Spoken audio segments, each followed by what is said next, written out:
faut une confusion initiale, sinon rien ne bouge. Quand vous avez une boîte de sucre bien rangée, aucun sucre ne bouge. Quand vous renversez la boîte de sucre, chaque sucre peut prendre une place différente et bouger.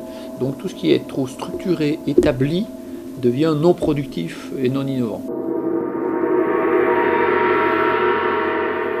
Et il est clair que dans les grands campus d'innovation mondiaux, il y a toujours un lieu particulier qui rassemble un certain nombre de fonctionnalités.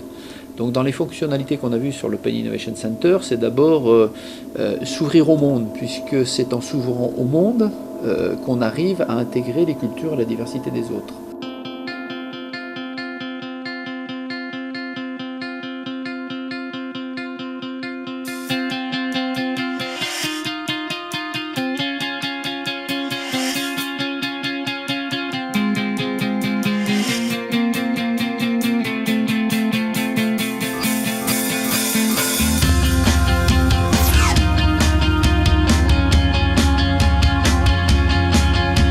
Mon nom c'est Michel Hida, je suis directeur de l'IDEAS Lab. Et l'IDEAS Lab en bref, c'est un plateau d'innovation qui est ouvert et partagé, qui est accessible aux industriels, aux collectivités territoriales, aux centres de recherche comme le CEA qui en est le fondateur, aux écoles et aux universités bien entendu.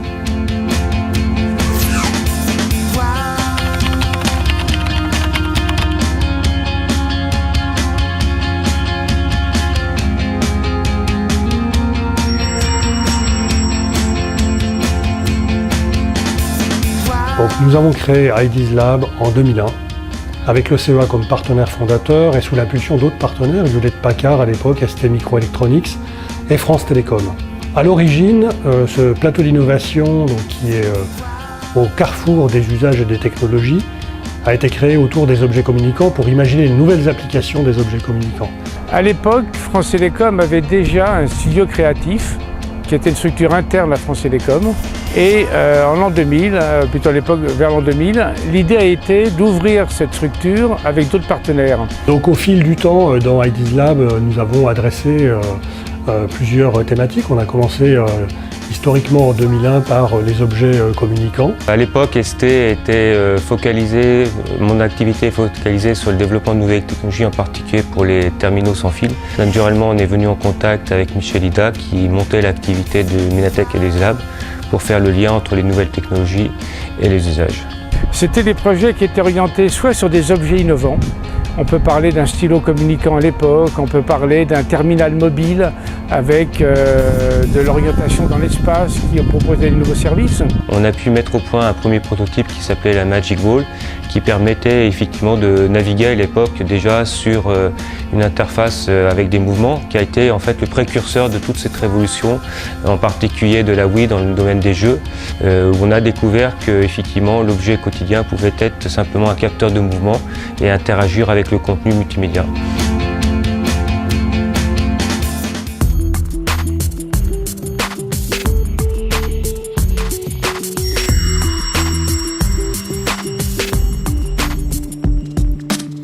Je suis venu sur Grenoble pour appliquer les techniques de microtechnologie à l'optique, parce que dès le début, j'ai cru beaucoup au concept de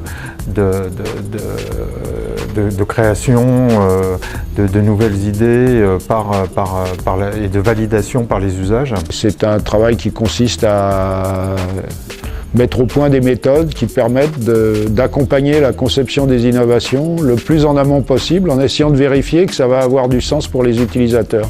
J'ai fait en sorte de faire le lien et d'attirer pour travailler avec nous des chercheurs de l'université, que ce soit des historiens, que ce soit des sociologues, que ce soit des économistes, des gestionnaires, etc. Savoir réfléchir, mais finalement ce produit, est-ce qu'il a du sens pour le commun des mortels?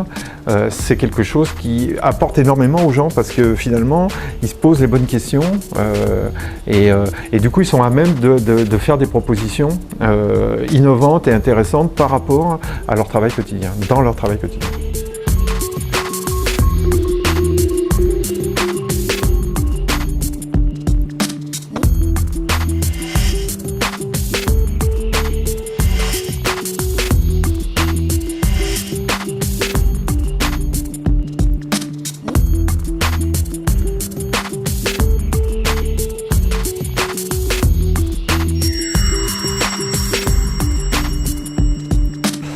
Donc la collaboration du groupe Rossignol avec le Minatec Ideas Lab a débuté en 2005 dans une optique d'intégrer des nouvelles technologies dans nos produits.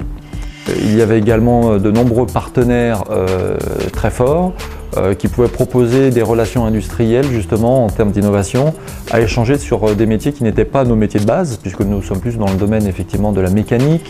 Donc globalement cette culture proposée par la Ideas Lab, ce carrefour entre les nouvelles technologies, l'aspect sociétal d'une innovation de rupture est une culture justement qui nous a beaucoup apporté chez Rossignol.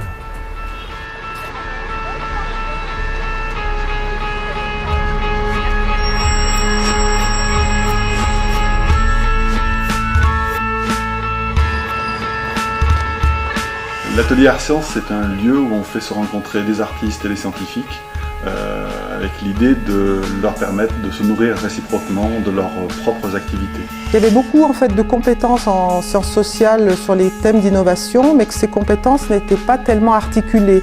Chacun intervenait de manière un petit peu isolée. L'idée d'Human Lab, ça a été de dire faisons un collectif de gens qui travaillent ensemble et qui vont pouvoir capitaliser. Le NSCI est une résidence voulue par le NSCI Paris, qui est une école donc, de design basée rue Saint-Sabin, qui a désiré s'implanter ici au sein du CEA pour mettre en relation chercheurs et designers pour générer de nouvelles idées, de nouveaux usages.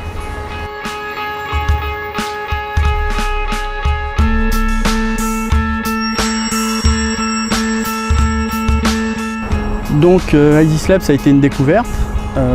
Open Innovation, les grosses entreprises ont l'habitude d'un peu de travailler en silo. On trouvait que c'était intéressant parce que ça nous permettait de nous rapprocher de la centrale technologique CEA et puis de concevoir aussi un peu différemment nos produits, nos offres. En tout cas, c'est une expérimentation qui était nouvelle pour nous. Dans les échanges entre partenaires, on s'est aperçu en fait qu'il y avait des gisements absolument énormes, des pépites, vraiment sur les interfaces entre les domaines exploités par les différents partenaires. Au bout d'un an, on a sorti notre premier produit avec Minatec Ideas Lab qui était Ici Info, un logiciel de réalité augmentée sur téléphone mobile. L'innovation, c'est quelque chose, inventer l'objet qui va faire la révolution, c'est une chose, mais découvrir des objets aux interfaces qui apportent vraiment quelque chose aux partenaires respectifs, c'est hyper important. Autant on peut arriver avec une vision très construction ou très télécom d'un sujet, le fait de se confronter à une vision conseil général, une vision constructeur automobile est toujours intéressante parce que ça nous permet de sortir et de prendre plus de recul et avoir plus de relief sur la conception du produit sur lequel on est en train de travailler en fait.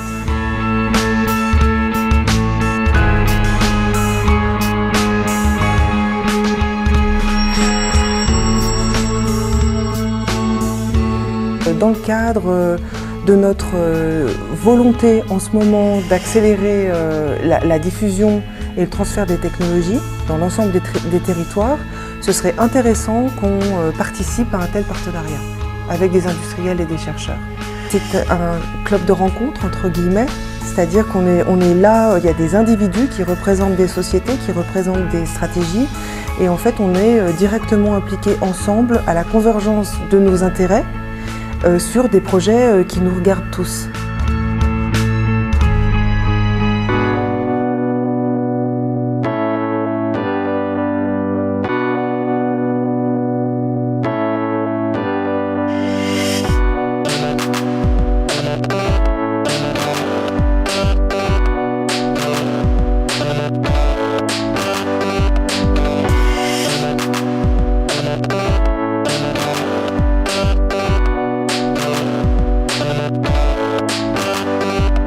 Donc aujourd'hui, si on veut dresser un bilan de ces 10 années, j'aurais envie de dire que ce qui prime, c'est la vitesse, la flexibilité, l'adaptabilité et la bonne humeur.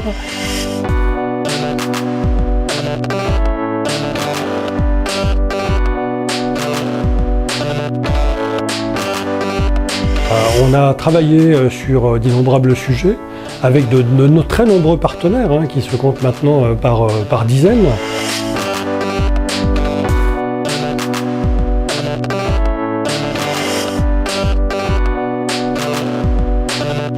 Tout ça, ça permet d'envisager le futur. C'est-à-dire le futur, c'est le regroupement de toutes ces activités dans un centre d'innovation ouverte, un Open Innovation Center, au sens de l'OCDE, c'est-à-dire qu'on va chercher dans nos entreprises respectives des compétences et des moyens qui sont complémentaires pour adresser des problèmes complexes comme ceux auxquels on doit faire face pour innover aujourd'hui. En rassemblant dans un même lieu des gens qui s'ouvrent sur le monde, des gens qui créent les rencontres et la fertilisation croisée, et des gens qui vont créer un lieu particulier dans lequel on peut catalyser et amplifier l'innovation, c'est les meilleures chances qu'on se donne d'être au meilleur niveau mondial en termes d'innovation.